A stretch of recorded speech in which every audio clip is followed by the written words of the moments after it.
बेकार हो गईल हो, बेकार हो गईल।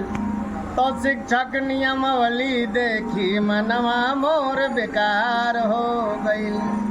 शिक्षक नियमावली देखी मनवा मोर बेकार हो गईल।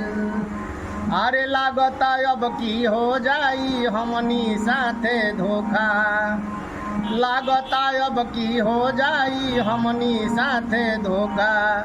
बेचे के पड़ी जा करके फुटवा पर लिट्टी चोखा। बतिया सोची सोची निंदिया हराम हो गईल। बतिया सोची सोची निंदिया मोर हराम हो गईल। तो शिक्षक नियमावली देखी, शिक्षक नियमावली देखी मनवा मोर बेकार हो गईल। मंत्री जी तो कहले अब की बड़का होशियारी, करे के परी हमनी के अब सुपर टेट तैयारी। लाद दिहले हमनी पर अब सुपर टेट तैयारी।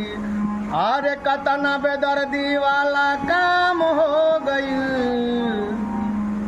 कतना बेदर्दी वाला काम हो गईल। तो है नियमावली देखी मनवा मोर बेकार हो गईल। सीटेट निकाल के रखले रहनी नौकरी के रहे मौका।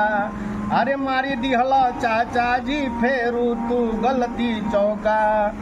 दोबारा परीक्षा के फैसला सरकार हो गईल। दोबारा परीक्षा के फैसला सरकार हो गईल। तो है नियमावली देखी मनवा मोर बेकार हो गईल। शिक्षक नियमावली देखी मनवा मोर बेकार हो गईल।